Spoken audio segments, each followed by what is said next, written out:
pemirsa yang diberkati oleh Tuhan. Saat ini kita akan belajar firman Tuhan dengan topik menyeberangi Laut Merah. Diambil dari Keluaran 14 ayat 1 sampai 31.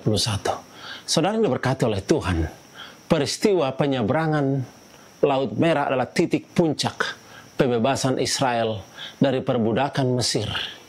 Tuhan bukan hanya membebaskan umatnya dari Mesir, tapi Tuhan ingin menyatakan kuasanya untuk memusnahkan kekuatan musuh yang telah menawan atau memperbudak bangsa Israel.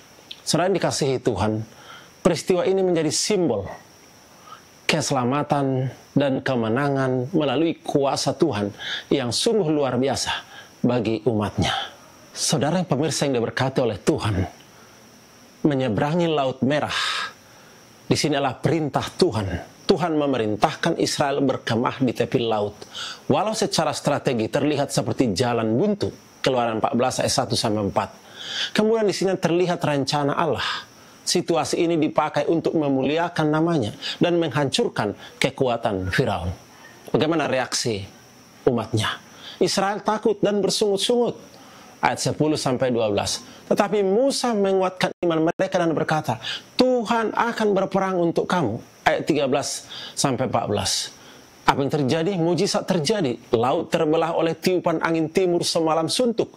Israel berjalan di tanah kering dan musuh tenggelam. Ayat 21 sampai 28. Saudara yang diberkati oleh Tuhan, pena inspirasi memberikan keterangan tentang pelajaran ini. Allah sengaja menempatkan umatnya dalam posisi yang tampak mustahil untuk mengajarkan bahwa keselamatan hanya datang dari Tuhan, bukan kekuatan manusia. Tiang awan yang siang menjadi naungan, malam menjadi tiang api, adalah lambang kehadiran Kristus untuk melindungi umatnya. Laut Merah adalah ujian iman besar bagi Israel. Keberhasilan mereka melalui menjadi kesaksian bagi bangsa-bangsa lain bahwa Allah Israel berkuasa atas alam dan bangsa-bangsa. Kehancuran pasukan Mesir adalah penghakiman Allah atas kekerasan hati Firaun dan penggenapan janjinya kepada Abraham bahwa ia akan menghakimi bangsa-bangsa yang menindas keturunannya. Apa pelajaran rohani dari pelajaran ini? Saudara dikasihi Tuhan. Yang pertama, Allah mengizinkan jalan buntu untuk menunjukkan kuasanya. Situasi mustahil adalah kesempatan bagi Tuhan untuk memuliakan dirinya. Yang kedua, iman harus mengatasi rasa takut.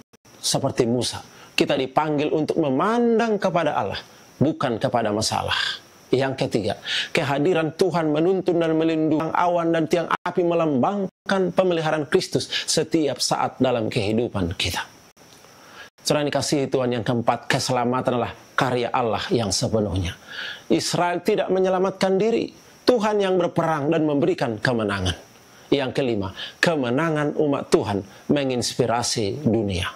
Kesaksian tentang kuasa Tuhan akan mempengaruhi bangsa-bangsa di sekitar kita. Apa aplikasi dari pelajaran ini bagi kita pemirsa yang diberkati oleh Tuhan? Dalam krisis hidup, berhentilah melihat kepada laut di depan dan musuh di belakang. Mulailah memandang kepada Tuhan yang sanggup membuka jalan. Percayalah bahwa setiap jalan buntu hidup adalah peluang mujizat. Dan jadilah saksi yang hidup bagi kuasa Allah yang memerdekakan. Saudara pemirsa yang diberkati oleh Tuhan, sebagai ayat Alkitab penutup adalah Keluaran 14 ayat 14. Tuhan akan berperang untuk kamu dan kamu akan diam saja. Semoga melalui pelajaran ini boleh menguatkan iman kita bagaimana kuasa Tuhan yang sungguh luar biasa. Kiranya Tuhan memberkati kita. Amin. Kita berdoa. Tuhan Bapa di sorga, terima kasih firman-Mu. Biarlah semua pendengar boleh dikuatkan melalui pelajaran ini bahwa Tuhan sungguh luar biasa. Terima kasih Bapa, dalam Kristus kami berdoa. Amin.